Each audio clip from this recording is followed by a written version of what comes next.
You are good. Okay, we're live, guys. I guess we need a resolution for someone to be a temporary chair. I nominate Dave. Fine with me. I'll second it. Temporary chair. Any discussion? Roll call vote, please. Nick. Aye. Brian. Aye. Rich. Aye. Dave.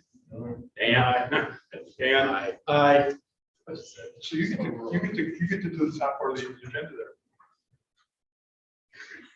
All meeting to order, come on. That would call the meeting in order with the salute to the flag. Moment of silence for. I pledge allegiance to the flag, United States of America, to the republic which stands one nation under God, indivisible, with liberty and justice for all.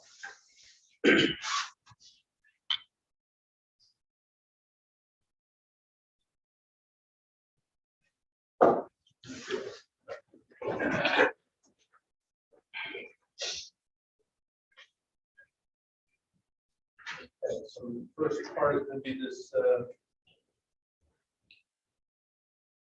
I do roll call. Roll call. Here. Brian. Here. Rich. Aye. Dave. Aye. And Dan. Aye.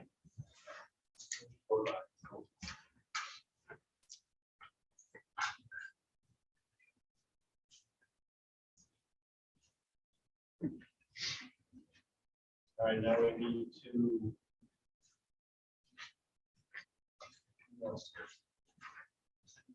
Resolution. Resolution to appoint a chairman.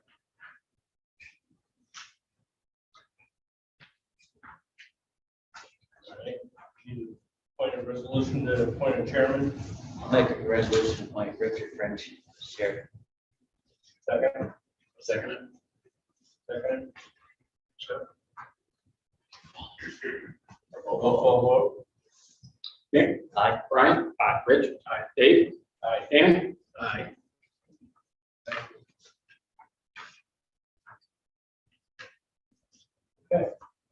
you want to take it? Okay, all set. All right, then we'll consider a resolution to appoint someone as the deputy chair. Traditionally, we've got one person that goes in the next year, so I think I would make a resolution that it be Dave Wilson. Second. Second by Dan. Any discussion? Roll call vote, please. Nick. Aye. Brian. Aye. Rich. Aye. Dave. Aye. Dan. Aye. All right, we need to do a couple of legal notes here. Let me note that the board has directed the secretary to notify the media, and in our case, the record, and give a thumbs up if that happened. And have the legal notice published on the fire district website and on the town of North Greenwich's website. Also note that the newly elected commissioner, although it's Dan, and not, certainly not newly elected, but he's re-elected, needs to sign the oath book. I'm going to need to sign the oath book as the chair. David, you're going to need to sign the oath book again as the vice chair or deputy chairman. And then there'll be a couple other appointments that we're going to do tonight that we're required to sign the oath book. Consider a resolution to appoint Sean Carlin as secretary director. So it's all. Dan makes the motion. Second. Seconded by everybody. Any discussion?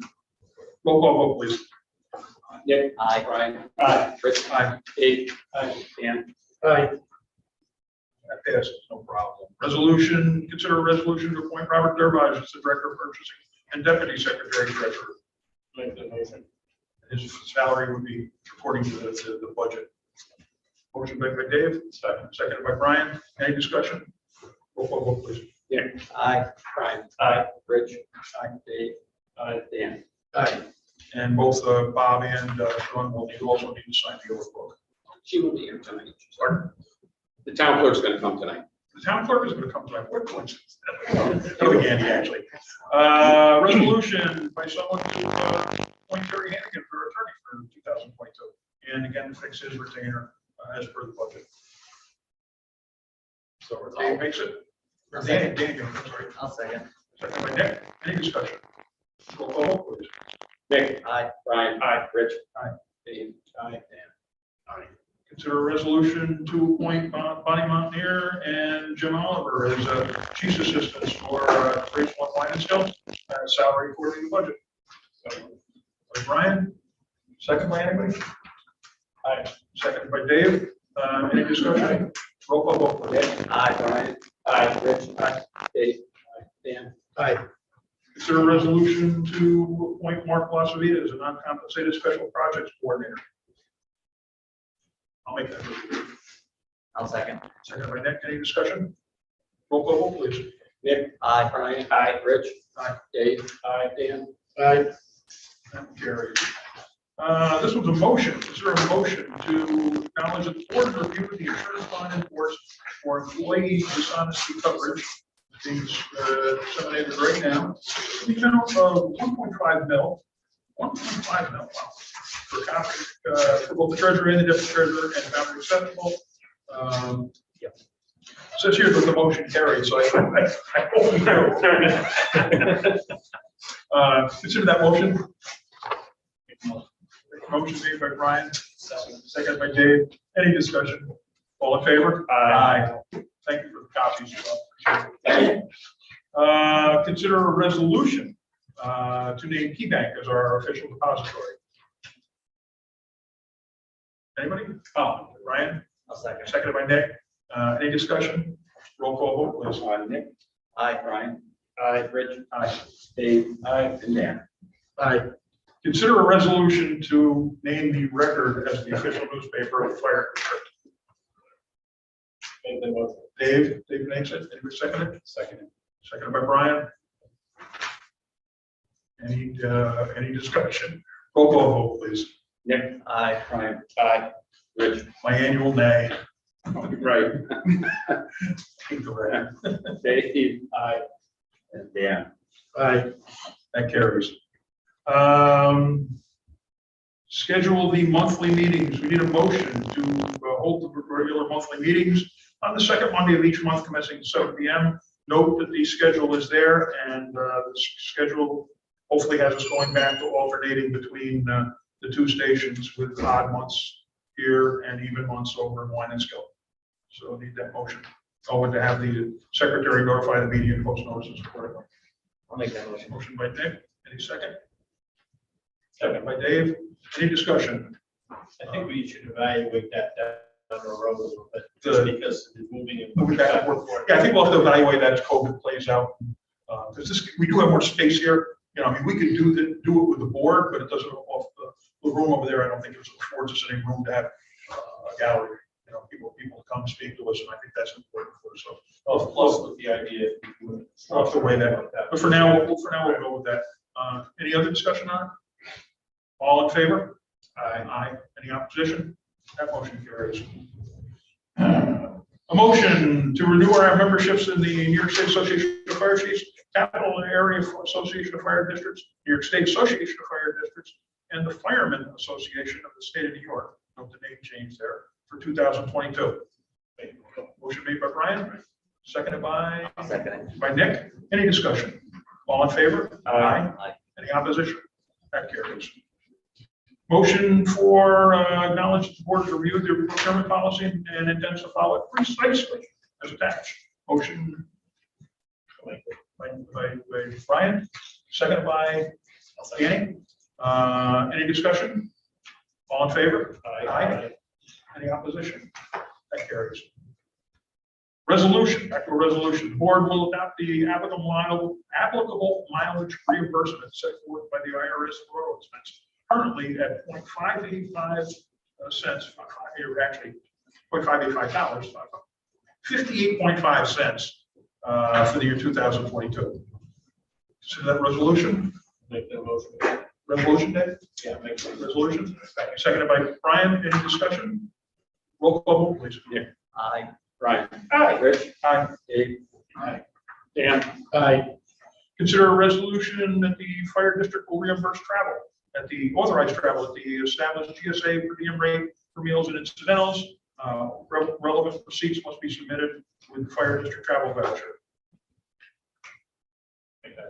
Resolution by Brian, I'll second. seconded by Nick. Any discussion? Roll call vote, please. Nick. Aye. Brian. Aye. Rich. Aye. Dave. Aye. Dan. Aye. That carries.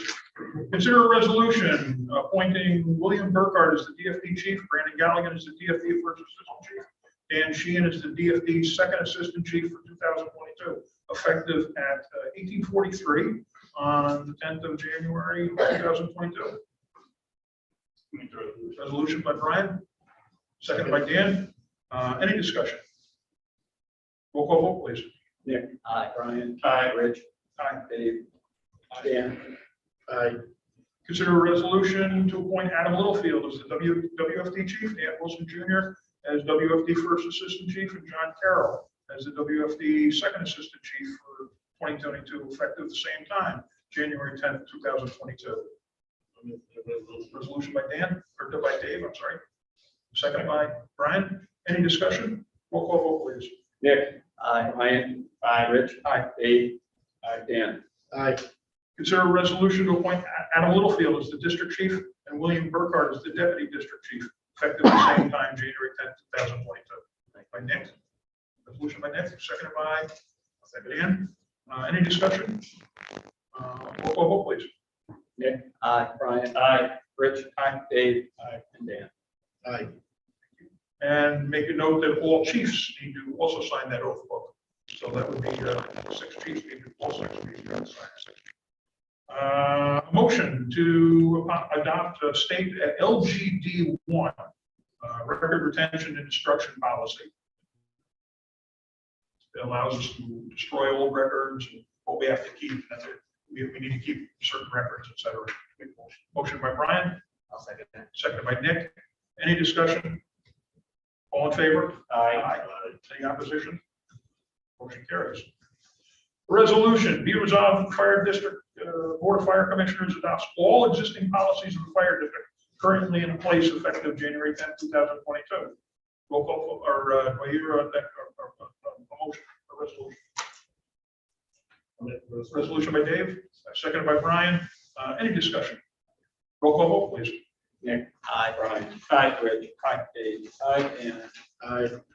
Another resolution, we need a motion in a second for, that the pursuant to labor law, section 27A and 12 NYCR 800.6F, the district examined the district's records for 2022 and found that there have been no reports or records for review. I don't know the exact meaning of that one. Sean, do you have any background on that one? That was a new one that Terry had me add in last year. Okay. So I guess we'd have to. It's interesting that it's got labor law in there. That's the one that threw me. And I couldn't find any reference to it that I looked at the same time. If Terry's gonna be here, Terry will be here. we just wait on that. Yeah, let's wait on that one until we get a better understanding what it is we're voting on. Let's consider a resolution that the treasurer of the fire district is authorized to pay in advance of an audit by the Board of Fire Commissioners the following claims. Any such claims are presented at the next meeting of the Board of Fire Commissioners for audit. And these are the ones these are the routine bills that come in month to month that need to be acted on before our meeting comes up, or else we pay late charges or disconnects or other ridiculous things. Utility payments, telephone payments, payments to the U.S. Postmaster for postage expenses, payment to freight or delivery charges, credit card payments, payroll taxes, town and county taxes, Spectrum, Life Gas, Casella, bond interest or principal payments, and salaries for staff to be paid as early as the first day of the following month, if possible. Request a resolution on that. Sean, what's Casella again? The trash. Dumpsters. So resolved. Dan makes the resolution. I'll second it. Seconded by Nick. Any discussion? Roll call vote, please. Nick. Aye. Brian. Aye. Rich. Aye. Dave. Aye. And Dan. Aye.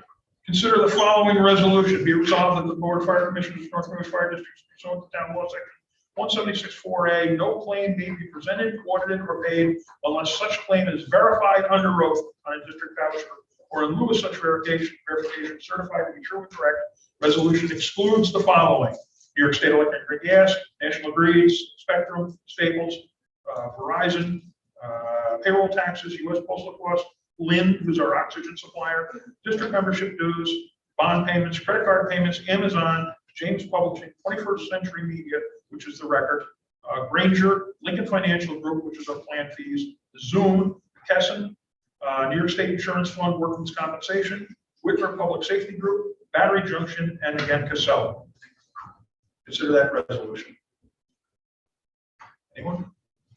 Dan? Yeah, Dan makes it. Brian seconds it. Roll call, or any discussion? Roll call vote, please. Nick. Aye. Brian. Aye. Rich. Aye. Dave. Aye. Dan.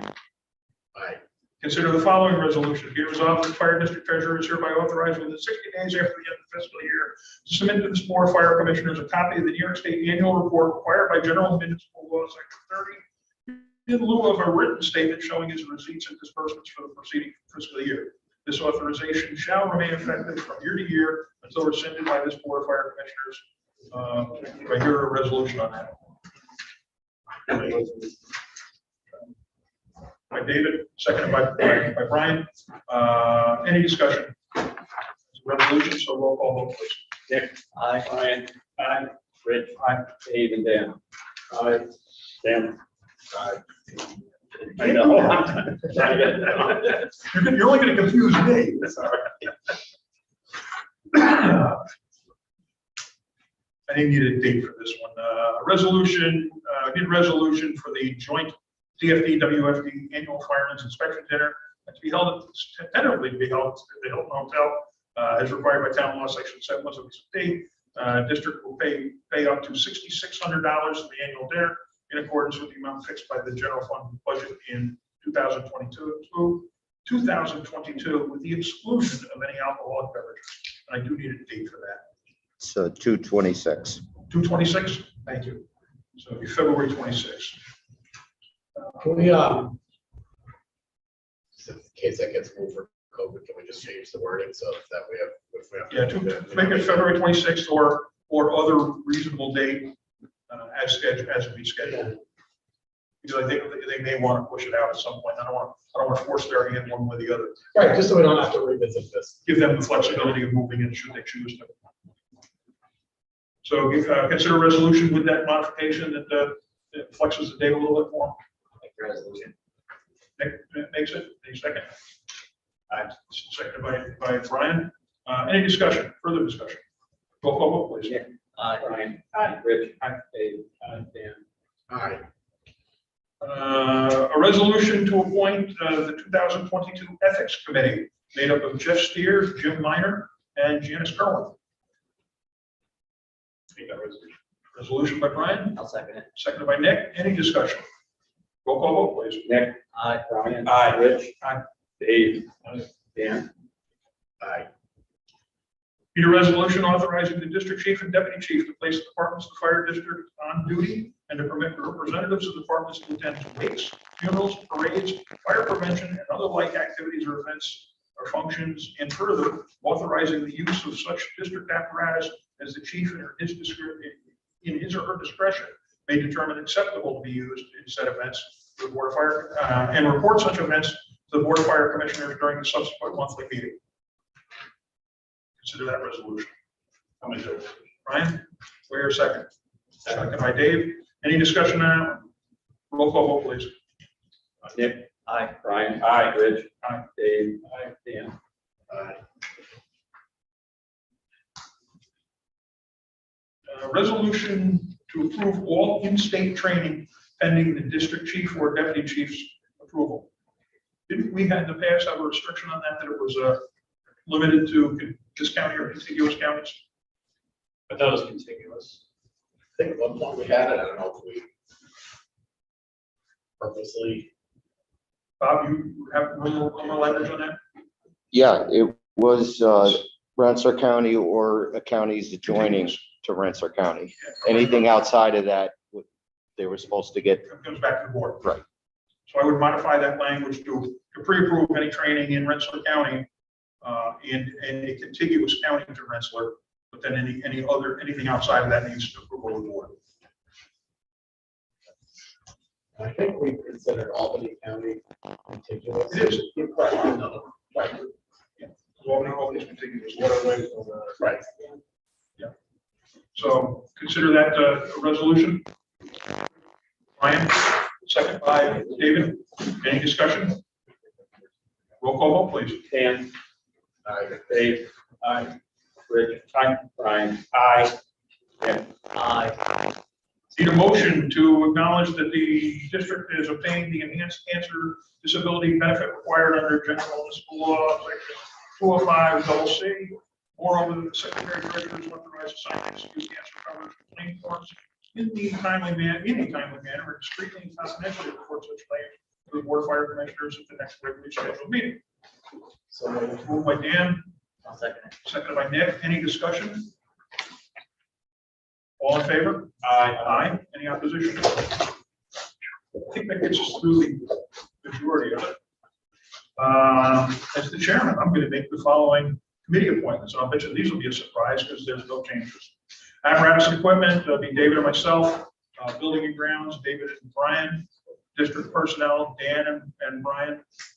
Finance, insurance, long-range planning and audit, Dan and Nick. Policy, procedures, and membership, Brian and Nick. LoSAP, Nick and Brian. And the chiefs and the presidents. Special committees, business operations, Dan and Nick.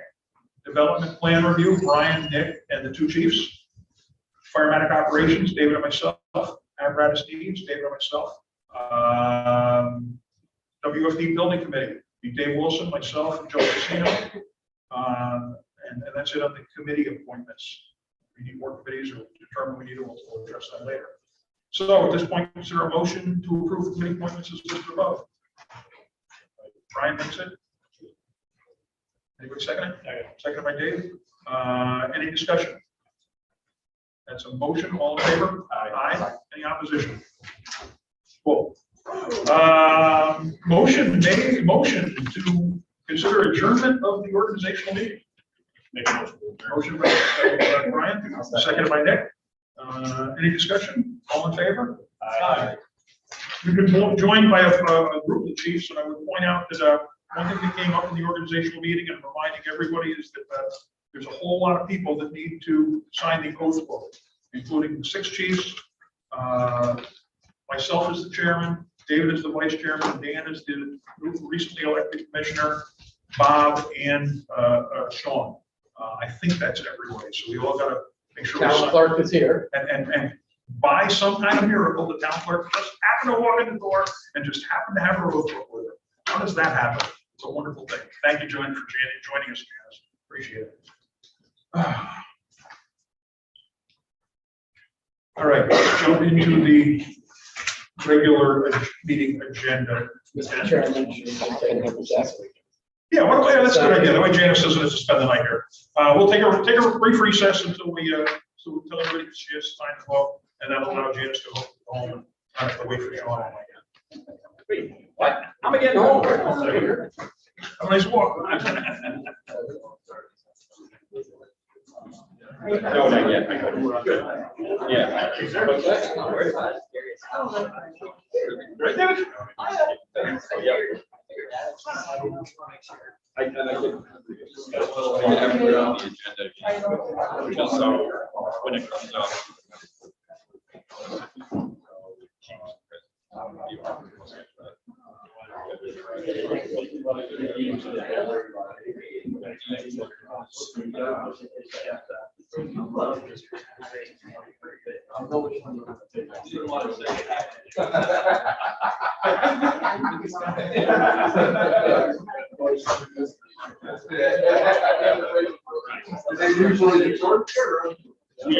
Keep me honest so we go back and get that thing. Yes, when Terry gets here, he should be here probably by the time we start. Yep. Right. No.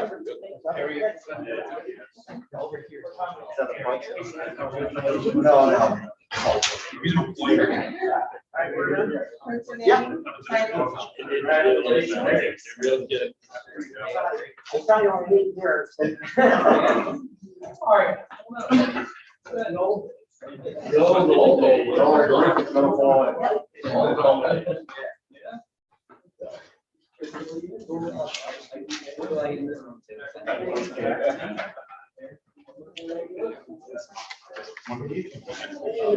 Wow.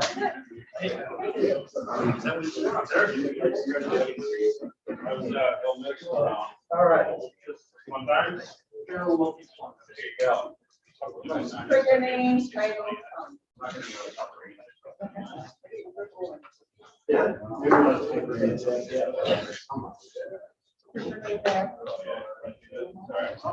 Hey, Dan.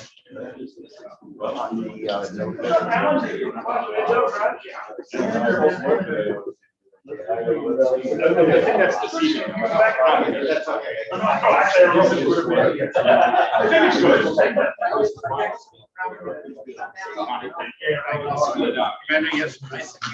Amanda,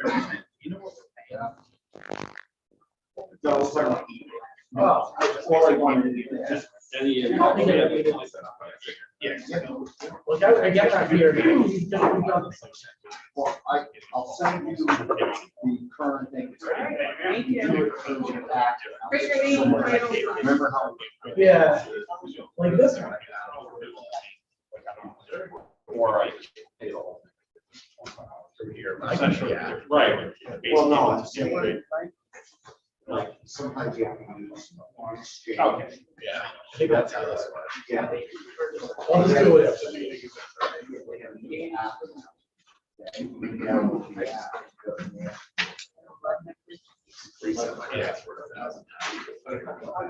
Thank you.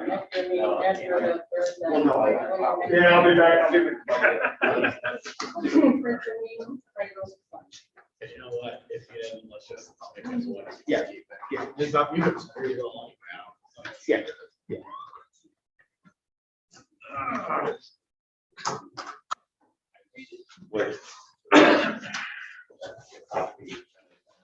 All right.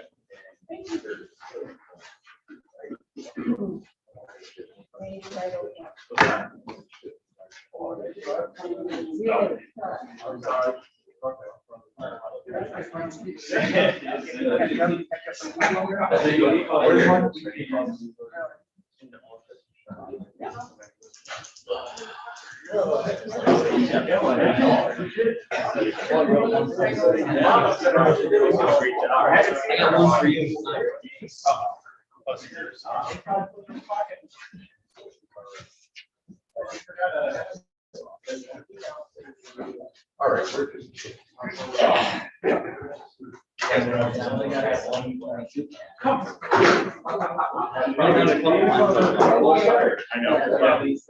It was. There's only one. Yeah, the lights are. Hang on, I already. It's actually. Do I need to change that? No, you ain't gotta worry about it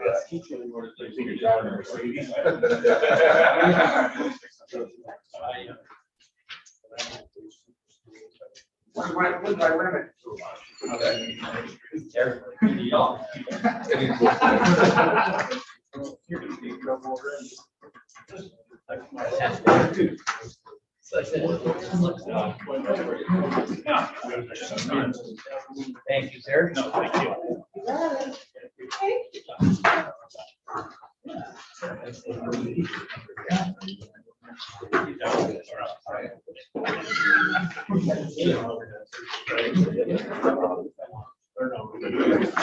So you get a point of view. Well, don't you? Good. Thank you, Janice. Yeah, you all went to your house, Janice, or no? Appreciate it. Never got that kind of service in the old town. We did. Oh, the workplace, yeah, okay. Yep. Okay, let's, I'll give Bob a second to get the camera working again. It's been on. Oh, it's been on the whole time. Oh, okay, good. It was all good stuff. I hope nobody's anything inappropriate. First off, the call the meeting to order, and I'd like to start with a go back to something we wanted to cover in the organizational meeting, but we couldn't because we had no idea what it meant. And Terry, we're going to direct a question to you here. There's a resolution that you asked Sean to add to the agenda about the labor law and MOA. Yeah. Can you please tell us what that's about? Certainly. The law requires you to have a workplace violence policy. And there are some regulations that are very difficult to find. but exists, that will be enforced by PET. If, if they do an audit, or if, God forbid, there was something that prompted them to do investigation. One of the things that you have to do annually is review your workplace violence reports or records, so that you can demonstrate that you're aware if there is a problem. Now, this is for organizations that are huge, and so what we found to be effective is to put it in the org meeting, so that someone goes, you know what, we don't have any typically, or if we did, you know what, we got to take a look and make certain. Again, the notion being that if you were somebody that sends personnel out to a social service agency, sends people out and their cars get stolen, 4 times a year at this location, that, or they get harassed, that there would be some, remedial action you would take. So this is kind of a CYA thing. Yeah, because if you don't do it here, you're never going to remember to do it anywhere else. So that's the workplace violence statute. You've got a policy in place. There's a procedure to be followed, and hopefully no one will ever submit a report. But if they do, you'll review it in time for the organization meeting, or you'll say, you know what, we got to go. We'll act on that a little farther down the agenda, though. Thank you. So I wanted to get it while it's fresh in my mind that we had skipped over and coming in the room. So thank you. Not a problem. Let the record show that we've already done the pledge of allegiance to roll call, although I might ask for another moment of silence in honor of Charlie Decker, because we lost Charlie last month in the district.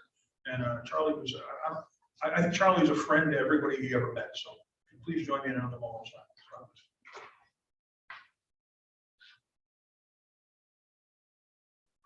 Thank you.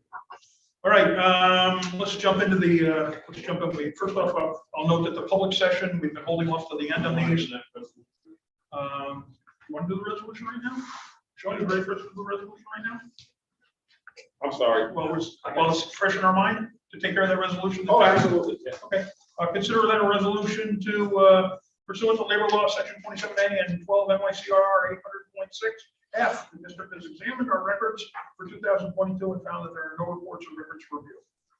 Resolved by David, seconded by Brian. Discussion. Roll call vote, please. Nick. Aye. Brian. Aye. Rich. Aye. Dave. Aye. Dan. Aye. Okay, great. We'll hold off on the end of the public for the public session. I anticipate, based on some things that have already given to me, that we will be going into executive session. So we'll do the public session before we go into executive session. So nobody's going to hang out in the hallway for all kinds of outrageously crazy hours of the night. Looks like Santa is here. Special projects coordinator. Special project coordinators here. All right, district building report. Joey, what do you got to tell us about the progress being made? All right, in reference to Ed's, his group, I guess it was still left. He gave us a quick, what's going on. Right. But I had nothing to give to him, and I don't know if he contacted Bob or not. So I'm not sure if he's in the midst of doing that sketch or whatever. So that's something that we need to touch base with. And I don't feel comfortable about it, like just calling in and say, hey, what's going on? Because I think it's not my place to do that. I think it should come from you guys. I can call him and just say, hey, what's going on? But I don't think that's my position. I did a little research over the course of the month with Bob's help. Bob leading me by the hand, more truthful there. We're not in a position for them to actually do a sketch yet. Okay. We haven't contracted out that far. Okay. So I think that's one of the things we're going to have to go into executive session tonight to discuss is contracts and where we're going with the building project. Right. So that will be an upcoming step, but exactly how those steps play out. Well, you can understand when I just don't want to give that a call. I understand. He's a friend of mine and stuff like that, but I don't think we should do that. It should come from here, not me. Yes. And if I misspoke in last month or previous months about, hey, we could get a sketch from them and all that, yeah, we can, but that's another phase. And I understand. We got a contract on it. Yeah, because I understand, because Bob said that one contract was ending and you had to do something to either start another one or pay them. a game or by the hour or something like that.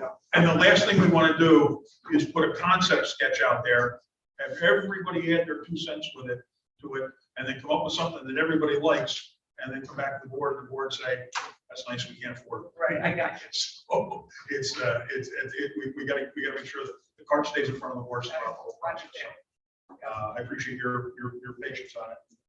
Anything else with regard to the building? Well, we had another issue with the door over there in front of Rescue Port too. Saw that, yeah. And then they put a new strip in, they put another module up in the box that controls that red light, stop light to go out the doors. So that, again, was affecting the door just like the strip. And I had a quick conversation with Bob last week or whatever it was, I think it was last week. And you guys are having issues over here also with the same kind of issues with the doors and stuff. So We've had we some, may, you know, we're gonna, I think me and Bob may talk or whatever, or go to Matson. We may at some point have to change the door sensors. So they're not the flat strips that they are now, because either corrosion or water, we don't really know what's making them go bad.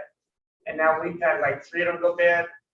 I think about what you had like 2 or 3 over here go bad. 2 of them. So same part, same basic. maybe that application for our type of situation, because they said that number one, I've heard more than once, if they get wet, they get corroded, they fail. Well, this is a fire station. It's gonna get wet. Well, only because we watch the apparatus so much. Maybe something where they don't have a lot of water on the floor.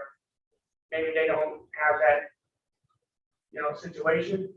But at some point in time, we're either gonna say, these are gonna be working for us for the rest of the time, or we're gonna have to maybe change sensors to infrared or something, you know, the eyeball ones that you would do.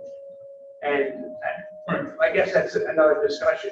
I'll let the committee and you know, the one of the committee and then Bob and his committee over here, take a look at what, you know, come back with a recommendation. If you think over time, we're gonna have to change all these out because it's problematic. Because I mean, when I was talking to Bob, I said maybe over one, so maybe just the 3 front doors, because the other ones don't get as much use as the front ones, and the front line ones are more important than the back ones. Even though you have the pull strings that you can release the doors.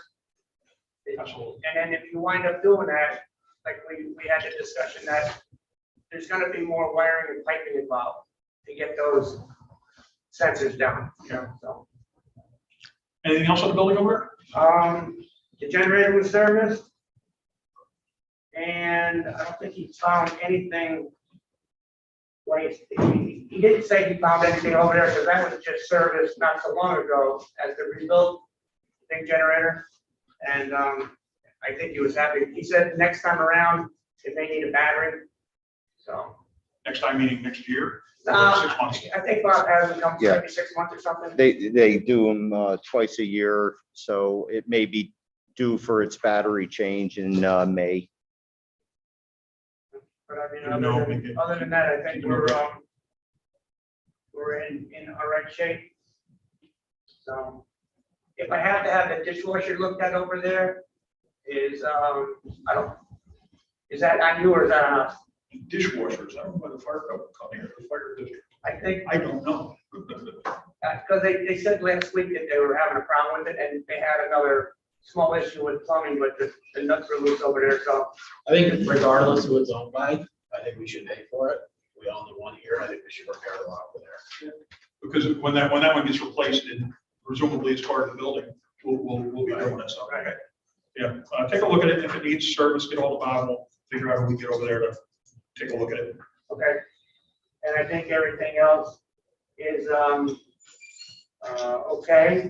We just found too, the other day when we had the call, if the town is supposedly salting that place, they did a horrible job this time. Because in front of the doors, they had it, but the whole parking lot on the upper part and the lower part it was ice. So it was. Yeah, I think the same thing was seen here. I was gonna bring that up under our building. We had an issue where DOT plow almost took out 97 in our digital message board out front. The plow came in, it was kind of like trying to do the right thing, kind of salt the front. Was just, I said, Louis Grove call. Chief Sheens, I mean, you saw the DOT truck just literally slide right across our front ramp and almost hit 97. So I don't know if that's part of our contract or if the town's doing it. Now, maybe we can request or maybe work out some of the town. I don't know exactly how that's done is with the town. I think part of the challenge too is they transitioned from Larry to, I don't know who's doing that now. Right. So, maybe a phone call over to, Bob, correct me if I'm wrong, but don't they just gotta do that as a favor? For us, or do we pay them? No, we pay the town of North Greenwich, the utilities department, we pay them per hourly rate to do both stations. And right now it's Keith Hankel, who's the primary person doing the plowing because Larry is retired. I did speak to Mark Primo this morning because I got a call from Nick and I knew DeFreesville had a problem. Keith did go over to Wyanskill later in the afternoon and did put some sand and salt down. And when I spoke to Mark Primo, he basically said he thinks what happened with Wyanskill is it just got missed. The initial run they did in front of the bays, but the whole back part got missed. And I'm going to develop a contact list with Keith Hankel, Mark Primo, send it out to the commissioners, all the chiefs, the presidents of who to call when there's problems. You can get them on the radio too if they're out there. So I'm going to send out a notification in the next couple days that'll give everybody contact numbers, to call and notify. perfect. Joe, anything else on the No, building? I'm done now. Sure, okay. David, anything? Well, we got most of the stuff covered on the buildings and grounds, so the new part of the building. See what the numbers come out today and go from there.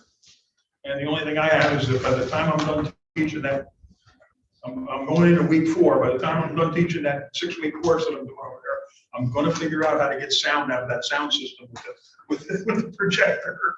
I cannot get it to work yet. I keep following directions, but I can't get sound out of the speaker, but I'll get it figured out.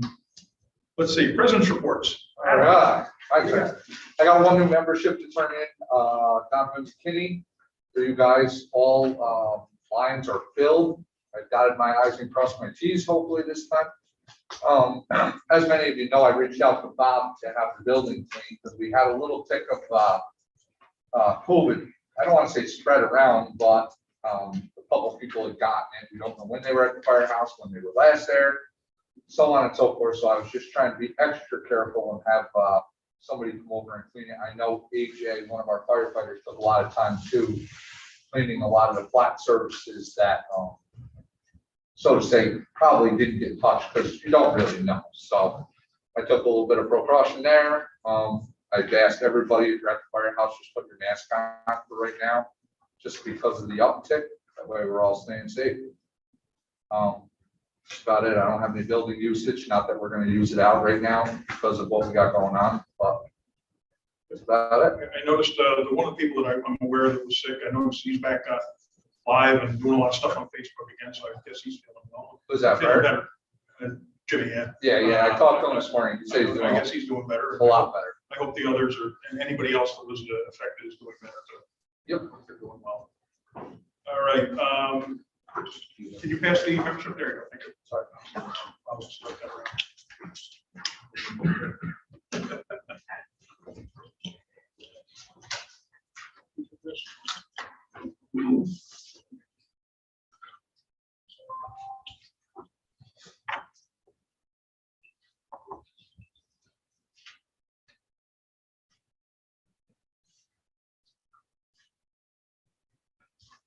Jumps out at me. I'll let everybody else take a closer look. Thank you. DFD president, BJ's still in the hospital, right? So Steve Golden's here, our new vice president over here. Thank you. I have no report. Okay. No new members, no nothing, huh? I just don't have Okay. any information. That's all. Okay, very good. Approval of prior month's minutes. It was in your Dropbox account. Everybody had a chance to look at it, and it's in your folder. The only thing I got, I don't know, it's just an error on the prior months, says December, says November. Yeah, I saw that. That's it. Thank you. Okay, I missed that one, but thank you. Anything else? Consider a motion to approve the minutes with the correction. Motion by Nick, second by Brian. Any discussion? All in favor? Aye. Any opposition? That carries. Treasurer's report, that's also in Dropbox. All right, treasury report. The money market account has a reconciled balance of $509,196.82 of that amount. $141,195 is for the general fund, $103,598 for capital reserve equipment, $212,198 for capital reserve building, and then the repairs reserve has $2,204. The checking account has a reconciled balance as of the end of the year of $24,900.44, earning 36 cents worth of interest, and for the month, $11.94 worth of interest year to date. The money market account earned $125 worth of interest year to date. And then basically the attachments to the treasurer's report are copies of the bank reconciliation for your review. A listing of the check register with all the payments, check numbers, and amounts that were sent out for the month of December that were approved on the December invoice manifest. And then finally, we have basically an income statement, a P&L for the fire district for the year, showing the revenues coming in and the expenses going out year to date. It's not finalized, but this is what I kind of work off of when I'm preparing the AUD for the state controller's office and for our audit that's going to occur starting the end of the month and going into February. Okay. Any questions for the treasurer? Consider I guess we need a resolution to approve the treasurer report. Consider a resolution to approve the treasurer report. Brian makes it. What your second on it? I'll second. Second by Nick. Any discussion? Roll call vote, please. Nick? Aye. Brian? Aye. Rich? Aye. Dave? Aye. Dan? Aye. We've got a stack of invoices in front of us for this month. And I believe, Nick, did you look over? Okay. Anything to report? Nothing jumped out again? Nothing. That's a good thing. I looked them over on the online and I didn't see anything jumped out at me. A couple people were going. Any questions on the bills to be paid? Consider a resolution to pay the bills. I'll make the resolution, but I have to abstain from my own, right? Because I have one Technically, here for myself, so. you got one there? Yeah. All right, so next week, a resolution for all of his. I'll second it. Roll call vote, please, or any discussion first? Roll call vote, please. Brian? Aye. Rich? Aye. Dave? Aye. Dan? Aye. Consider a resolution to approve Nick's bill. Right. Make the resolution. Motion by, resolution by Brian. Second? Second by Dave. Any discussion? Roll call vote on that, please. Yeah. Aye. Abstain. Abstain. You got me. See? I already sent it too. Yeah. Brian? Aye. Rich? Aye. I need a coffee. Dave? Aye. Dan? Aye. All right, we're moving right along. Put this stuff away. Correspondence, please. Yes, we received the 2022 officers that were elected for Wyantskville Fire Department. We received a letter from their secretary. From Hannigan Law Firm, a fire district client advisory. Received KeyBank FDIC insurance assets ending on 12/31. A lateral medical device recall notification. We sent that out to the chiefs so they could check out their units. We received a check from CS Arch in the amount of $3,000. They were kind enough to help out with the DFD overhead door tinting project. They were, of course, everybody knows they were the architect on record. I'll say from being the building committee chairperson that, you know, we don't, as we said before, we didn't feel anybody did anything wrong. It just got kind of missed. We thought that the glazing standard for the rest of the windows would have applied for the windows and the overhead doors, and it didn't. And Dan Woodside, who's one of the principals, he knew that this was a big cost, and he talked to their principals, and they were kind enough to to give us $3,000 to go towards that project. What the project was? Like $11,200. Almost a third. We received a check from Dan Garib. This was for Verizon wireless charges in $151.34. And we received the 2021 certificate of NGFD1 election results from the secretary. We also received a check from Rich French in the amount of $1.38 for Verizon wireless charges. Okay, any questions on correspondence? Don't necessarily have to approve it. Correspondence sent. Yep, one correspondence sent, it was to Dan Garib for his charges for an additional charge for 2021 and 2022. That's what the check was received. He paid up front for the charge. We'll do an audit at the end of the year, see if he owes anything. Any questions on sent correspondence? Old business, old business. The only thing I have under old business, I guess I'll hit on here, and we'll probably talk about more apparatus, is that the effort to sell the two engines still continues. We've had, I don't even want to call them bites, but maybe nibbles a little bit on 427, the old 427, but nothing. The one that we had that we thought might actually jump at it was really looking for something with a front or rear suction. So that kind of took the truck out of there, and they didn't have a lot of money anyway. So for them to spend all their money on a truck that truly did not meet their need because it didn't have a front or rear suction, it probably would have been a wrong jump for them. So we continue to work those issues. So that's all I had under old business. Anybody else got anything else under old business? Moving on to new business. Sale of 426. You want to start with some of your stuff, Bob, or you want me to? I'll go. I guess you fill in the gaps. Right? Okay. We got 426 back as we saw. We've got about I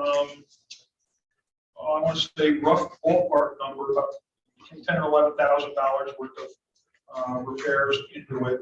There was one invoice we were still waiting for. When I spoke to Bob last about it, I don't know if it came in, but I got one in front of me for $42,000 or $4,200. $4,238.59. The other one for $6,897. So we're pushing. We're going to push 12. Probably break it. And by the time we're done, and they fixed a lot of things. They fixed a lot of things. And some of those things are some of the things I want to talk about in executive session. But I want to make it clear that there was some things done. And my belief is because we had multiple vendors working on the trucks at any given time. Molson was doing some of the truck repair.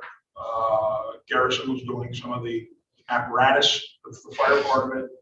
Guys were doing some of the work themselves, which is great.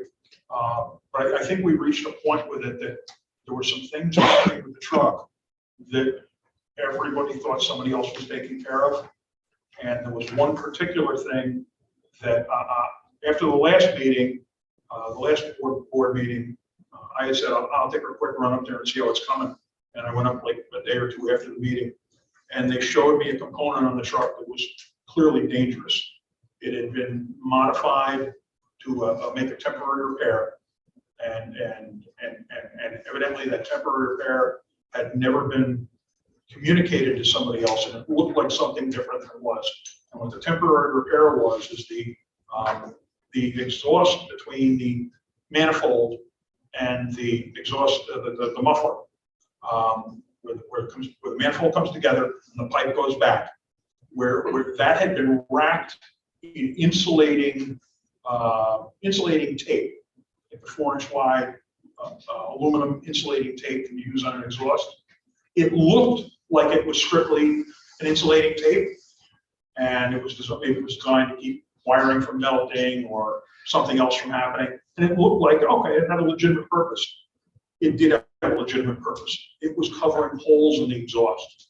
there were physical holes in that exhaust pipe that had been covered up by that tape. And when we knew the muffler had to be replaced. So in the process of taking those pipes down to get to the muffler, they found that and then showed it to me when I went up there. And the guy was spot on. And I did check it with another dealer afterwards. That would have been an automatic fail in the New York State inspection had somebody caught it. But I'm not blaming anybody, because if you looked at it, it looked like it had been added on top of a good pipe. So it's just a matter of so many people working on it that we lost the continuity of the repair on it. That could have led to exhaust fumes. Say the truck had been running somewhere for a long period of time, guys were resting during the call, it's a little long overnight type call, somebody's up in the cabs, it could have led to somebody being carbon monoxide poison in the cab of the truck. So these are, we're down to, we got the fleet down to where the district feels that it should be, 6 full-size pieces. We're going to need to maintain top shelf maintenance on those 6 pieces to keep them functioning. And there was a whole raft of other things that we found with pump and valves and what have you on 426 that all have to be fixed. We are still waiting one last repair, and that's still awaiting parts. And if they say it's going to be something they're going to be able to fix in the station here, when they get the part written down, pop it in, and I'm done with it. It's going to be a quick fix, but they're waiting for Hale to ship them the parts that they need to do that. So once that's done, we're going to put it on the market, and we're going to look. We kind of talked to the company that we're working with on the sale of them. We've kind of eyeballed a price that we think that will be a fair price for us, a fair price for us to get, and it'll be a fair price for somebody buying it. And we'll discuss it in more detail, I think, in the executive session. But I want the members that are here to at least be aware of what we're doing with it, some of the things that we're seeing with it. So, any questions for me on the sale of 426? I just have, I know the truck was supposed to be stripped when we came over here. There's hose in the hose bed there. What are we doing with that? All the extra hose and stuff. Did all the hose make it off it finally? I didn't even look at it there. See, it was gone. I went to Kentucky. I just got back a couple days ago, and I have looked at it since then. I bought my LDH up there. Okay, so we still got hose to go off it. All right, so we got to make arrangements. We got to get hose off that truck. I don't know what the intention was to scrap that hose, or to surplus the hose, or what it is. I see a hand going up in the back. I believe when we made the hose order along from the Supreme. We want the new hose, okay. Correct. That was the cast hose that was kind of split from Wine and Steel to come over to Freesville, I believe. Okay, so the 1 3/4 or 2 inches on there is cast hose. It's supposed to stay in stock. What about the LDH that's on it? Do you have any knowledge of I that? wasn't aware of it. It's still got a full bed of LDH. So I don't know what the, That's all the old LDH and surplus. so what are we doing with it? What's our intention? To just leave it on there as we sell it? Do you expected people over here to unrack it and roll it and throw it out, or inventory? I guess we got to come up with our intention. So we'll address that in the later meeting. Any other questions on it?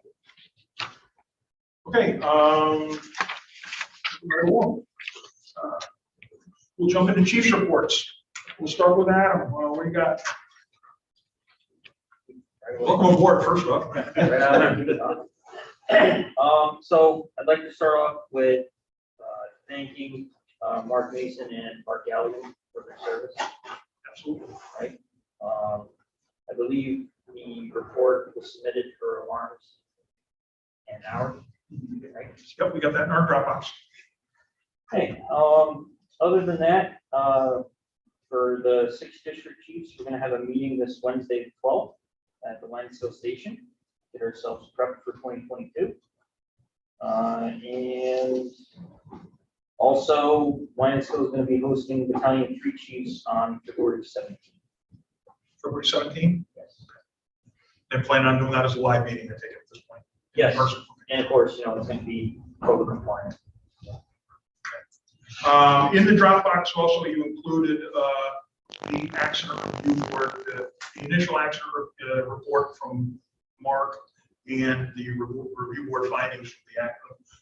For those that didn't have a chance to read it, truck 42 was involved in a minor accident that apparently the spotlight was still raised, went back then. Anything else to report on that, or is it just a closed issue at this point? The repair is still out there. Repair's There's gotta some be made. debate on what needs to be replaced and what doesn't, so. Okay, so we can take action on getting that fixed then. But no, we're not going any farther with this stuff, right? Closed issue, okay. It's what it looked like when I read it, but I wanted to confirm with you before we just set it aside. Anything else? No equipment, no nothing? No, I mean, I talked to Mr. Durivage, probably gonna have some office supplies and stuff later on, so. Okay. Nothing wild. Very good then. Let this off easy this month. Let's see. All right, thank you. Chief Burkhardt, what do you got for a report for us? We finally submitted a report to the fire commissioners. Purchases for the fire police, I believe you guys have up there. It's lit signs and road closed signs just to help the fire police try to get them a little better equipped with some of the aging stuff that we have. What date are we going to start doing the gym and phone reimbursements? What? The gym and phone reimbursements? Usually March. Yeah, it's usually March or so we do it, but Yeah, I already had 1 or 2 trickle the ins. sooner people get the documents into you and start collecting them, the easier it is as we move down. We normally, Sean and I, we send out a notice to everybody, Okay. presidents, chiefs, commissioners. Well, when you're ready to do that, you know, it's not the We're highest gonna go priority. to the long staff first. because Right. figure it out. It's not the highest priority of the year, but it's Yeah, I just had one come across my desk, so it was just, it kind of jogged my mind. So. Okay. TSU 9, just to make the commissioners aware, we're trying to take some of the equipment off the utility truck and some of the heavier stuff and put it in the TSU to give that more of a purpose to back up traffic control for long duration calls, things like that. So we'll be investing a little bit of time to put equipment on there, so we may see it roll down the road a little bit more. Myself and the 6 other chiefs been working on the iPad policy. Just been bouncing back and forth with some things. I think we're about 95% there. So, also, I was just wondering, is it possible for us to get the ethanol-free gas at Stewart's for some of our equipment that gets more heavily used with smaller engine equipment, like our brushless portable equipment, stuff like that? you're saying instead of buying those gallon, That costs $25 each. That Yeah. doesn't seem to be, it's quite a bit of money just to put into it. I mean, the ethanol is what's ultimately killing those engines out for us. But since we switched over to ethanol free, it seems to, knock on wood, our repair has been next to nil. it's So- funny, I had this conversation with the guy that repairs my equipment.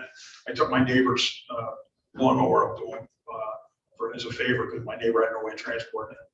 And we got talking about it. I mentioned that the fire district was using that expensive canned fuel that to be ethanol free. He says, why don't you just go to stores? He says, it's the same stuff. Yeah. But I mean, some of you the know, equipment that doesn't get started like every 6 months or so, it's good to probably have that higher quality gas in there, but the stuff that gets used bi-weekly, it's probably better just use a cheaper form of gas that's doing the same. I don't have a problem with it. Bob, is there either. a way to call Stewart's and just say like to be exempt from the tax somehow?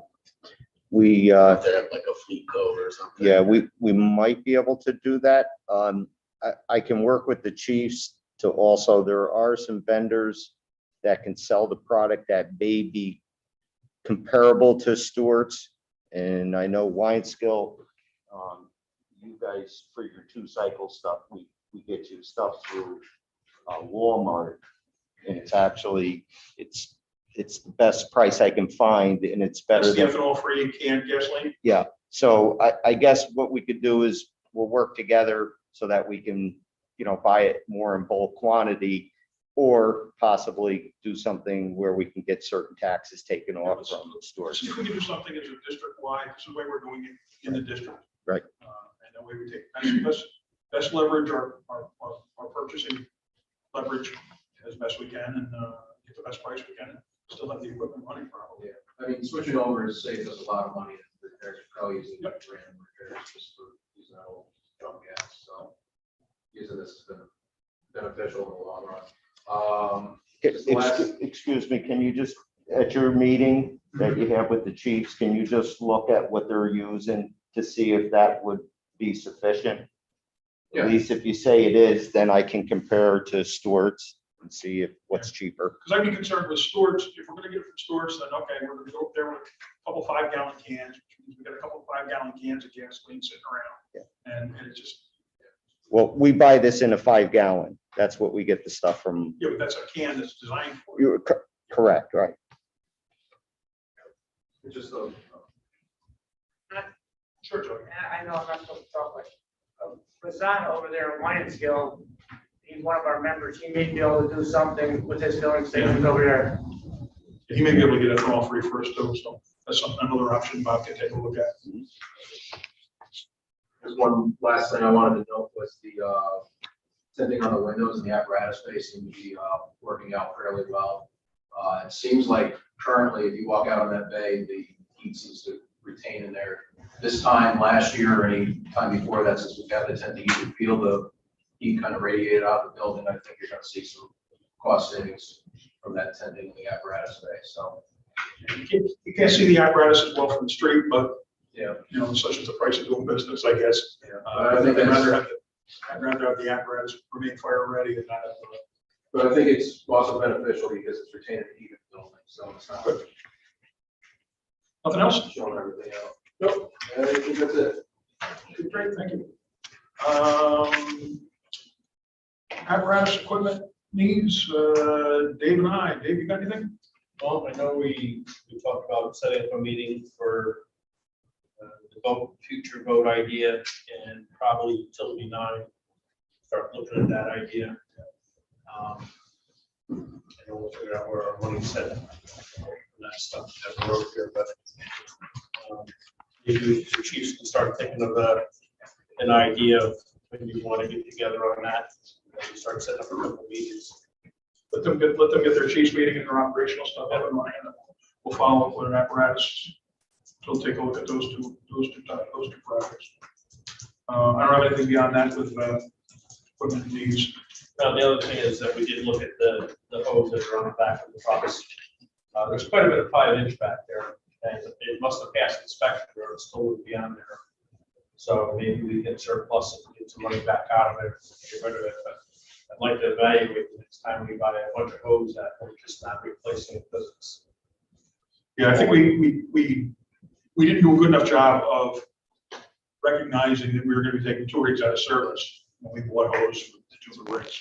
But it is what it is. We've got good hose now. We've got quality hose. I'm not overly concerned with that. We just need to do a little bit better. A little more due diligence, I think. Yeah. Building your grounds. Dave Bryant.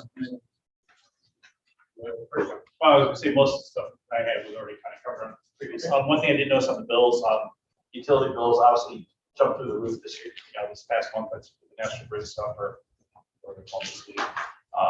One thing, Chief Burkhardt brought up as a possibility too. I don't know how feasible it is, but like, you got 9 light tower, street lights out there in the back parking lot. I was supposed to be put on a timer or I don't know if they could be individually, I'm trying to think some cost savings and stuff. It's just, just we do 2 bills, for 2 stations, it was $5,000 a month for utilities. But Are those LEDs by chance on the parking lot? Yeah. They are.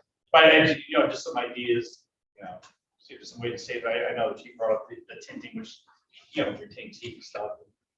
Or that's just a general reminder to members to kind of, I'll leave doors open whenever possible.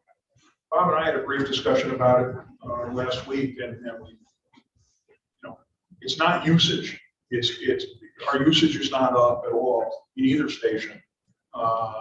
Certainly with the lesser number of people hanging around, usage of anything over the last 2 years has gone way down. There's nobody sitting around a firehouse during the day or at night. There's no lights. Yeah, people aren't bumping up to eat and all those kind of things. So usage is not up. It's just that the fact that the utility companies have raised their rates, surcharged us to death. The price of doing business is what it is. So anything we can do to curtail that is certainly greatly appreciated. So if anybody can come up with creative ideas like curtailing some of the number of lights, that's all good stuff. You know, I mean, it's not gonna make a huge dent, but if you look at the budget, you look at what's there in surplus this year compared to what's been there in surplus in past years. Every nickel's gonna count. Every nickel is gonna count for what we're gonna be doing going forward. Anything else for building and grounds? Yeah, the old commissioner's office, the copier, it's act up again, it's not working. How close are we to this copier over here, making it over there? Is the new copier come in yet? Yeah, oh yeah, the old copier that was in the district office is in the conference room. So, I mean, I don't know how Just need we'll, to get it over there. I don't know how we'll get it over there, but maybe we can use one of the utility vehicles. Yeah. We'll need some help. Yeah, yeah.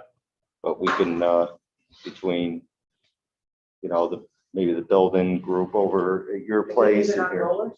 Does it have wheels on It Yeah, I don't does, think you it'll know, make it on it? put- You go right in one of the trailers, probably, and then we can get it in there okay, in the front door or whatever. if you wanna We'll work work, on getting it over there Okay. somehow. Yep. The other thing is that we run the fund drive committee and trying to run the printers and the computers over on the district side. We're still having a problem with the online printers from the executive office to the chief's office, hooking up to that one computer in the assistant chief's office. So we're looking at the idea of purchasing a printer for that computer. So it's right there. And then we don't have to worry so much about transferring over. We really want to buy a different printer It's not connecting by anything. It works sometimes and then other times it doesn't work, or it takes a great while for it to happen. is it connected by wireless or is it hardwired? It's hardwired. And it's connected hardwired. It's hardwired, right, Bob? which printer are you talking about? One of the assistant chief's office, the computer. Is When we go to the- print, we either have to print the. Is that a executive district, office. is that a district printer? No, district printer, Oh, no, there is no printer. We're Oh. looking for a printer there. okay, We just didn't want to buy another version of it, or if the district has a model that it uses to go that route now. I wasn't sure if the district covers that printer or if it's No. up to the department to do. you're talking about the printer that we're gonna bring over? No, that's a copier. Yeah. I'm talking about a desktop printer. But Yeah. will the printer that we're bringing over, will that be able to serve as a printer for computers? I don't think. I don't, It used to be. We have- right, but I don't know if there's network cabling over where that is. Well, there is, because we used the print to that Okay, printer from the chief's office, when my office. Let's get the printer over there, the copier over there, and then let the IT guys take a look at it and say, okay, yeah. it's You might just be about able to connect get these two network. wires. Yep. And rather than go out and buy yet another printer. Okay, that's fine. I just didn't want to go, buy something with, $99 printer and then buy the cartridges for it. And then the other issue was just that we've talked about it is garage door sensors and stuff. We've done put an awful lot of money into those garage doors and the maintenance program and everything else. And I think it's, we have to start looking at those hard.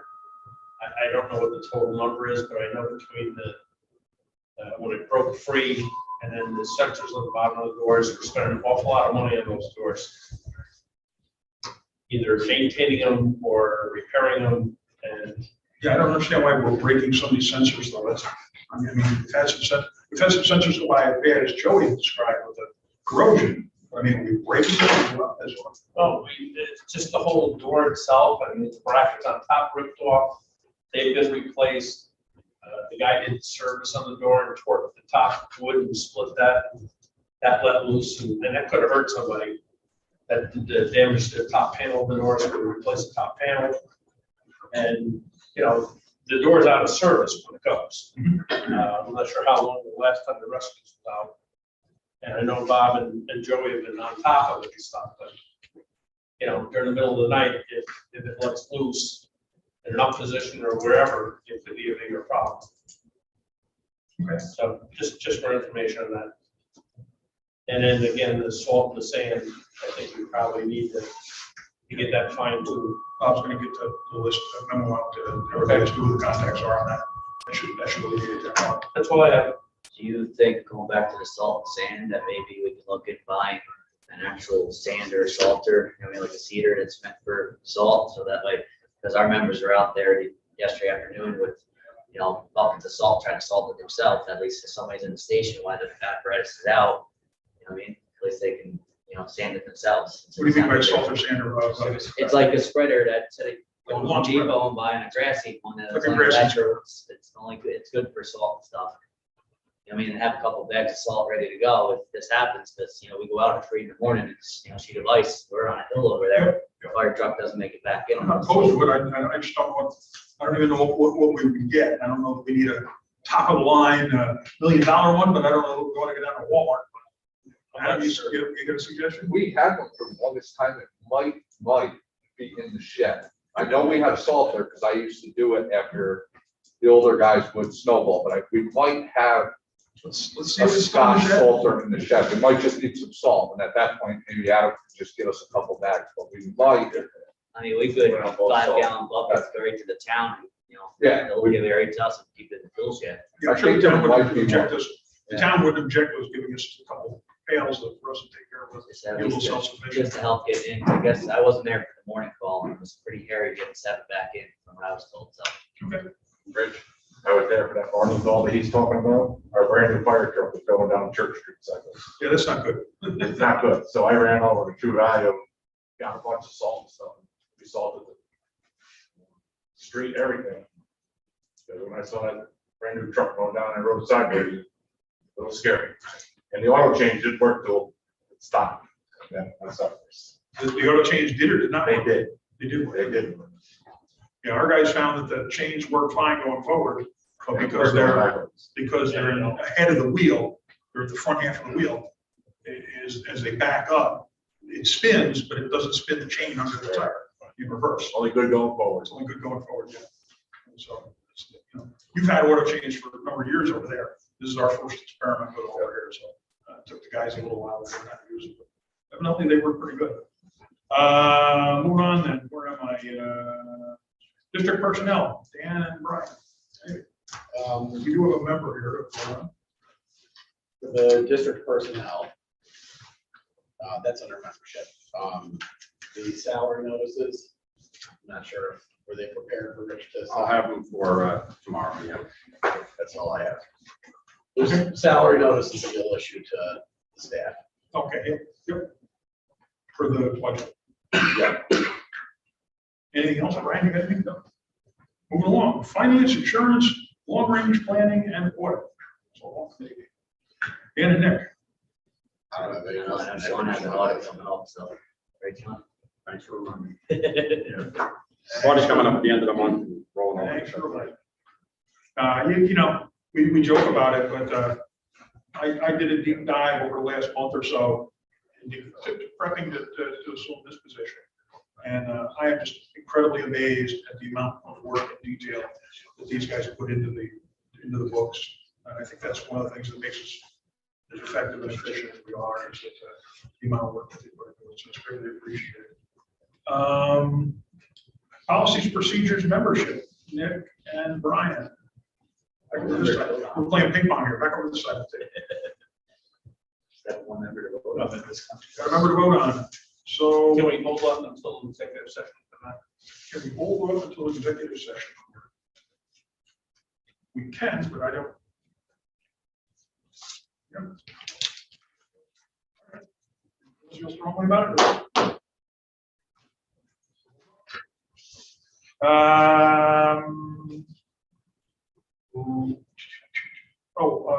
I had some other policy procedure. Where the heck did it go? I made a note of it here. I'm still too many papers now. Oh, well, we'll come back to me. Well said. Nick, Brian, chiefs, presidents. Anything? Sean should be sending out the consensus soon to all the chiefs and presidents, so they can start their process. So we can have a meeting, probably announce it at our February meeting, but probably later in February. With the COVID being ramped up, it might keep it split up again this year, so. Yes, I would encourage both companies to make sure that your censuses, sensi, I don't know. Make sure that your attendance records are up to date, so that, and everything's ready to go. We've been through this, we've been down this road a number of times now, so this should be easy for everybody. The idea is not to deny and look through cracks and crevices to deny people LoSAP, but to give people LoSAP when they've earned it. So it should be a fairly easy route to go. Let's get our people the LoSAP they've earned and deserve. And we'll move forward on that in the next couple months. Let's see. Special committees, business operations and technology, Dan and Nick. I've got one thing here I got to note from the ESO records management quote. Yeah, Bob has a. Yeah. I just wanted to give you, the board, a little bit of an update and be kind of a eye shot at what we might be facing when we're looking at a new fire reporting. Yeah, this is I was reading it. This is the company that's replacing Firehouse. Right. Well, ESO is the company that owns Firehouse software right now. They're just retiring Firehouse software because of the age of the product. So it's going to be retired at the end of this year, December 31st. It will no longer be supported. So, we have to do something. And ESO is a very big corporation. And, what we're finding with ESO, I mean, they really did very well by us when we moved to one FDID number, and they did a lot of work and we really didn't get billed for it. But their products that they have are quite expensive, I think, compared to some of the other smaller software companies out there that may be selling the same products. So I wanted to start with ESO to get somewhat of a price. This is them even discounting their product for what we would need, which would be, of course, what I felt is the three most important things that we need is we need the NIFers for the fire training. We need a product that will now be able to calculate LoSAP. Currently, we know what DeFreeseville goes through, and I know Wineskill is still manually doing it, and we're sort of half doing it manually at DeFreeseville here. So if we're going to do something, we need to get a product that can calculate LoSAP just by hitting some keystrokes. And then the third thing is that we want to still be able to maintain some type of a checklist module where the truck crews have the capability of inventorying what equipment's on the apparatus and doing some type of checklist and some type of maintenance program that they can work with. That's the bare minimum. Okay. If you start going more than that, you're adding a lot more in, it gets a lot more expensive. So with the ESO product, that's what I just spoke about. And that's still annual recurring fees of like $5,200 a year. And they don't even have a fully New York State LoSAP reporting module. And that's what the cost. I've done some checking around to some of our other departments and districts. City of Troy, a bunch of Albany County departments, including Ellesmere. They use Alpine software, and that program is called NMX software for fire reporting. It has LoSAP, and they also have like a checklist software. I don't have a price from them. I'm going to be doing a demo with one of their salespeople next week, and I'll have a better handle. And then there's another company, and I spoke to the salespeople, Image Trend, and they have it's what's called Elite Fire Core. I'm not so sure about how much of a LoSAP module that they have. If I were to say anything, and I can't from price wise, but Alpine software, they're out of Rochester. The only good thing is it's a smaller company. it's good, but it's bad because it seems like a lot of the smaller companies, unfortunately, are getting bought out and eaten up by the big companies like ESO, because that's what ESO did. They bought out emergency reporting, because that was one of the products that we were looking at. But, you know, they've been, this company Alpine has been around a long time. They're from New York State. They intend to continue servicing their clients. So I'm hoping that this product will be the product we might lean toward. And I think it's going to be in the $3,000-ish range compared to $5,200 from ESO. It's a work in progress. I guess my only comment on it, I give it to others, is that I know that over the years, the folks over here have gotten very comfortable with the automated features of the firehouse software with regard to doing LoSAP. And I know that in the Winoco side, they've done it manually, and that's the only way they really, you know, somebody manually tracks their drills and figures out how many hours people have, and that's a lot of what Jimmy Oliver has done over the years, and others. And so they've never really experienced using the automated system. So, you know, I don't want to invest in an automated system that somebody's not going to use. And I want to make sure that there's an automated system there that meets the needs fully, should we choose to use it. And clearly, I want it to be something that, again, that we do district-wide.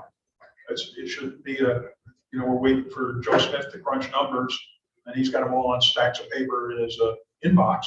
That this should be, you know, we should be at the end of a drill, we should be able to enter the drill into the computer and have it calculate, you know, who was there, what the content of the drill is, and if you divided that drill into, you know, half-hour of response safety and 40 minutes, 45 minutes of personal protective equipment safety, and it should be able to calculate who's got what, how many minutes of what kind of training at the end of the year, and that should all be, you know, that can all be done in an automated fashion.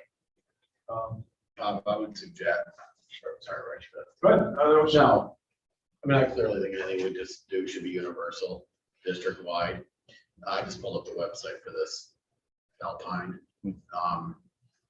Could you maybe ask them for like some references of some departments that you? Yes, I did. And they're going to, the salesperson that I spoke to, Susan Testron, is going to send a list. Again, City of Troy has been using their products for a couple decades. There's several Albany County districts and fire departments, but she's going to send a list. That's Ellesmere is one of them. So we'll get a list of users that you can look at. One of the questions I had on it is that there is going to be a lot of training to go with this. And it isn't going to be just the guy that's lieutenant this year or chief this year or whoever. We're going to have to dedicate someone and maybe a salary position to be able to put this data in on a regular basis. You know, realistically, if you want it to succeed, it's going to have to be.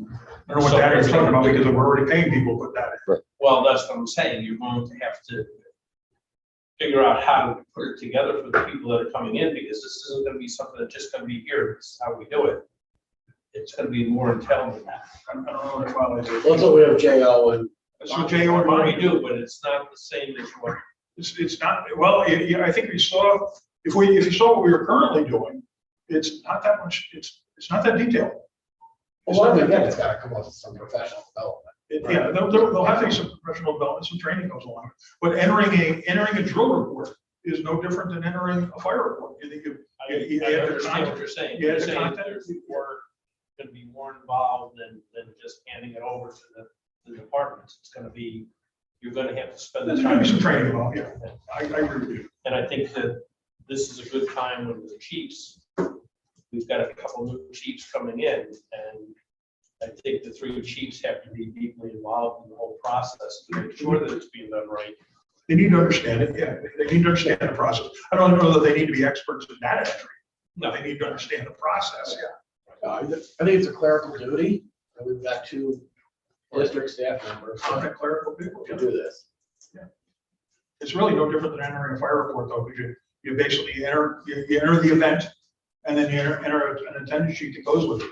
And the attendance sheet pulls out, says, okay, Rick French was at this drill and he got X number of hours in this. Dave Wilson was at that drill and he got X number of hours in that. I understand how that's done. I don't understand how it's that much difficult over on the other side. I think it's only difficult because they've just never done it. I mean, so it's not difficult, it's just, they've never done it, so it's not a big deal, it's just. The comfort zone was to just keep doing it the way they were. If we're gonna buy a new product, let's try and integrate the entire district into the. Rich, I just have a question. It would be directed more to Terry about some of the best practices as far as any audits for the LoSAP program with regard to, literally doing it by pencil and paper as opposed to it's put into a software program that, has the calculation set. Is there anything that the board or the district could face if for some reason that program was to get audited? I've looked at a number of LoSAP audits that they don't, while they've tested the data, they've never said how it was compiled. But I mean, obviously it would be much easier and much more efficient to have a uniform system and searchable, databases as opposed to the way you and I would do it. I guess my fear would be, they probably don't care if a district does it one way or the other way, but they don't, I would think an auditor wouldn't want to see, what do you mean you do part of it one way? That's, that I think is going to be, because it's the district's plan. And so I don't know that you can have, it's best to have a uniform system. So whatever that is, abacus, however you want to do it. Abacus, you date yourself, sir. When I went to school. How does it make you feel? Okay. Also, anything else under that topic with regard to records? And also in the Dropbox, under the business operations and technologies, there's a quote for the audio visual renewal for the WFD AV system. Do we need to act on that tonight, Bob? No, I only put that in there because Audio Video Corp sent that to us. What they normally do is when the standard 3-year care package that you purchase for Wyant Skills system, it's expiring. So they send out a proposal. They're very on the ball. They sent out a proposal for a 4th year. I will tell you that when the 4th year came up here for this system, you chose not to do that, but I just put it in there because that was my inclination, because right. The cost of a 4th year is almost 10% paid for the entire project, Right. the entire work. Right. But that's what it is. Almost 10%. It's like, that seems a bit high, but okay. So we'll just ignore that then. Nothing else then under, where were we? Business operations. I just have one question. Sure. In the assistant chief's office over there, there's a desktop computer You're there. over here. On the corner. It's not hooked up to anything. I don't know the history of it, but is it district owned? Should we have it hooked up? I mean, Is it on the wireless? Is it on the? it looks like it could be hardwired. It's sitting on the desk. So I wasn't sure the history of it or if that's something. You could be wrong, and William, refresh my memory. Was Mike bringing him his own laptop for a while? You talking Mike's old computer? Yeah, Mike was bringing a laptop in because he would work at home. It was easier for him to do the I laptop. think that is owned by the fire district. I just know it's not hooked up or working, so I don't know what the deal is with it. The next time that It was never upgraded with Windows 10 because it was one of the old computers. And when a year and a half ago now, I think it was, or a year or so ago, when we had to do some upgrades and purchase some computers, it was like you said you weren't going to have 2 computers, one for each assistant chief. You'd have the one desktop that was at the main desk, and the other computer, you just weren't going to put the money into it because of its age. All right, so let's just surplus that or whatever we do to Get rid of it then. Clear up some office space.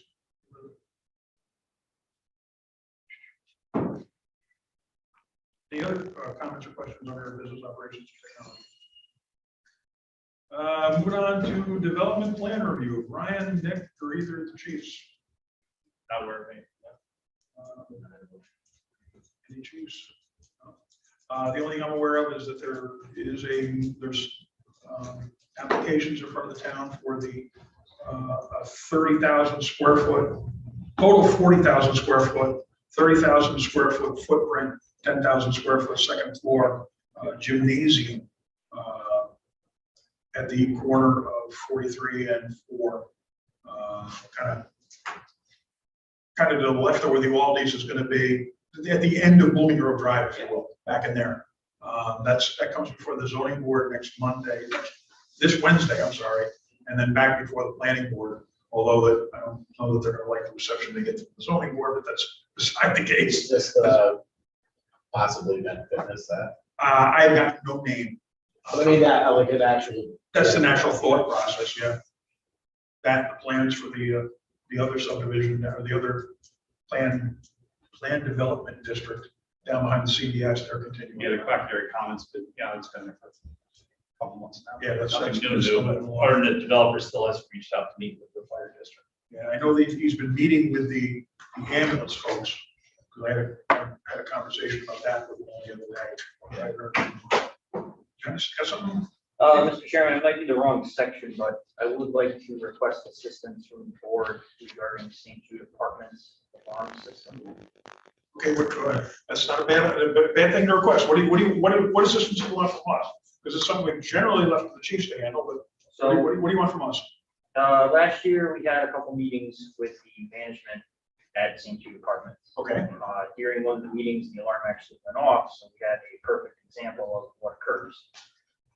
We've gone back and forth with the management on the alarm system, what it can and can't do, what changes can and can't be made. And the last we left it at is their alarm company told them that in order to change it from the 7 seconds that it was active to the 15 seconds, which I believe is what was agreed upon with Eastwick, it's going to cost tens of thousands of dollars. So what I would like to do in 2022 is re-engage that conversation. Mr. Miller from the town of North Greenbush was also involved in this meeting.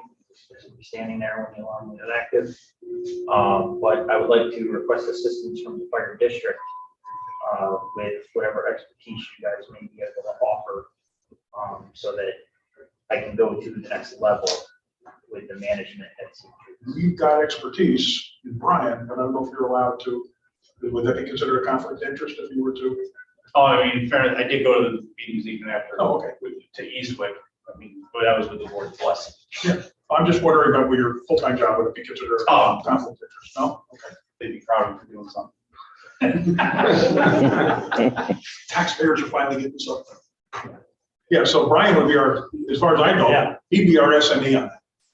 So I'll work with Brian and see, I mean, if you need something more from the board, you need a letter, you need, you need bodies to show up at a meeting, something along those lines, we can help coordinate that, but certainly reducing the number of false alarms that both companies are responding to would be very high on everybody's priority list, because it takes apparatus off the street that doesn't need to be on there. It's just a better policy for everybody. You know, I'm not in favor of not going to these alarms, but I am in favor of reducing the number of the alarms. Right. So anything you can do there, yeah, work on that, please. Thank you. Anything else under development plan review? Anybody? Firematic operations. We talked about having a meeting, but that we're going to let the chiefs get their legs underneath them and get going. And Meeting done and plugging in for that. okay. One thing I did under firematic operations, a couple conversations and over a couple of different subjects late last year, and then with Bob. You know, people get these ideas of things that we could do, should do better, want to do, etc. And we sometimes jump into those projects without any real understanding of what the standards are and what some of the requirements are of doing some of those things. So looking at the training library, which is pretty old and in many cases non-existent anymore, I asked Bob to pick up a couple books, which he did for us, to give us kind of, they're not just, it's not the NFPA standard, but it's a textbook that goes along with the NFPA standard and kind of explains the standard and what a fire company could or should be doing with regard to each of those standards. And one of them is, looks at NFPA 1006 and NFPA 1670 and talks about surface, swiftwater, dive, ice, surf, and flood. One of them deals with the NFPA standards with regard to vehicle rescue and extrication. All right. And one of them deals with NFPA 1006 and 1670 with regard to trench rescue.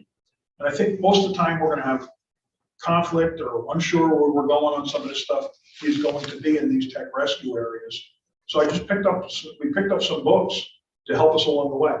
So I would encourage that, you know, as we move forward with, you know, any ideas, any initiatives, any good ideas that people want to do, that we're looking at the NFPA standard and saying, okay, it's not just something we want to do, but it's something we want to do right.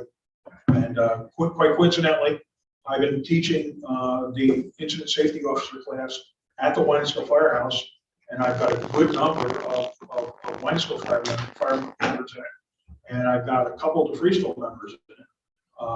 And we've been looking at these NFPA standards versus what departments universally do. We're not looking at North Greenwich, believe it. But we, you know, and in most cases, when we compare what the NFPA standards are to what it is, the departments that are represented in the classroom, and we've got everybody from North Greenwich to Avon Park, to Mountain View, East Greenwich, McCowanville, Rensselaer. We've got members from all over in the class. In most cases, it's the deer in the headlights when I bring up, well, this is what the NFPA standard says. And they're like, oh, really? You know, nobody ever talked to us about that before. So it's, you know, I'm not going to preach anymore. I'm not preaching to the choir here. It's just some reference books that I think will help us as we take a look at some of these areas that we want to either increase our services in or cement our services in and make sure that we're doing right. And I hope people can grow that library too. We're not at a point where we're going to put one in each station, but if we keep them somewhere and, you know, somebody needs to grab it, we will. Where are they located now, Rich? They've been in my dining room. No, I meant the one, you said grow the line. I'm going to leave them with Bob for now, you know. Do we have a spot right now? Yeah, we do. We have some other training materials, and we have some of the fire officer and books that they need to take courses. So what the chiefs will normally do is ask me, do we have a subscription? I'll check. If it's something we don't have that they need, we buy. So we've been keeping a little library. One of the, I did attend the Fire Districts, Capital District Fire Districts Association, Association of Fire Districts Capital District Chapter, attended their meeting Saturday. And one of the things that they're working on in their legislative initiatives next year is a bill that would require the state to supply the student textbooks for Firefighter 1, Firefighter 2, and that series, so that the departments aren't taking out of their pocket to buy the books for the students. Because in the past, State Fire always supplied and a lot of the other courses, State Fire supplies the manuals. It's just that for some of the courses now, they're requiring us to go buy them. So there's a big push statewide to get at least, because the basic firefighter training program is a program that every firefighter universally across the state's got to grab for. So why are the districts, the fire companies paying for that? Why isn't that coming out of state coffers? Was a question that was asked there. I got some other notes from that meeting that I don't know where I'll bring them up, but I'll get to them here in a minute. Actually, out of time, so I will hit it. Big initiative at the state level for a program to build programs in local BOCES, allowing for the instruction of Firefighter 1, Firefighter 2, and EMT. The hang up on it is that EMTs have to be 18 years old. So they're working with State Education Department and with the Bureau of EMS to see if for purposes of this program, can they get the EMT age lowered only within this program to allow students to take all three. And the idea is that we're going to give people vocational skills that would be immediately transferable both to career positions and further volunteer positions. So it's beneficial to us. Commissioners training, don't forget you got to take it. I'm sure Terry can hook you up with the right class, but the association is looking at doing something with regard to that. They're not looking till the 2023 year. One of the things that we did talk about there, though, with regard to that, was that the idea that the commissioner training should also be attended, and I know Terry and Mark have said this with their program, should also be attended by the secretaries, the treasurers, and the chiefs, because it really does show them how the other side of the purchasing, the procurement, the budgeting process works, which gives them a better understanding of how to work things on their end. So as these programs come up, I know I'll speak for the program that Terry and Mark have taken it a couple times now, and it's top notch. So as you get those dates, and you see those dates, I would encourage you to jump in on them. The district covers the cost, so grab them, those classes when you can. The only other thing I'll mention is for the presidents. If you have members coming on their 50-year anniversary, the association, State Association of Fire Districts, if you contact them through their secretary treasurer, through the Capital District secretary treasurer, a guy named Tony Hill, lives over in East Greenbush. If you contact them through him, they will issue a certificate to those 50-year members from the State Association of Fire Districts. So that's all I have with regard to that. So we'll open it up, unless anybody's got anything else, open it up. Sorry. Oh, thank you. Thank you for pointing at that. We do have to vote on, or take action on this. We have a purchasing request for $827.70 worth of equipment for fire police. Consists of 2 LED stop signs, stop slow paddles with pole, a sign cover, I presume to protect them, and a couple road closed signs. $827.70. And it appears that we have all the quotes necessary here. Bob, you've done diligence on this and seen it through. Any questions, comments? Consider we're spending money. Consider a resolution to spend money and buy the equipment. Yes, I'll make it. Motion made, or resolution made. Seconded by Nick. Any discussion? Roll call vote, please. Nick. Aye. Brian. Aye. Rich. Aye. Dave. Aye. Dan. Aye. Supposed to sign this somewhere? Yeah. All right, that's all taken care of. We'll give that back afterwards. All right, at this point, we'll open up the public session. Anybody wishing to speak for the board can. All these smiling faces behind masks out there, nobody wants to speak. My gosh. Good night, Joe. Nothing? Nothing. All right, consider a motion to go into executive session to discuss contracts and what's the terminology? The employment history, we got 2 items. Employment history of a particular person and the employment and the history of a particular corporation. Okay, and we have we've also got to discuss, well, I guess it's that one, that membership application. That's the particular. So that's the employment history, okay.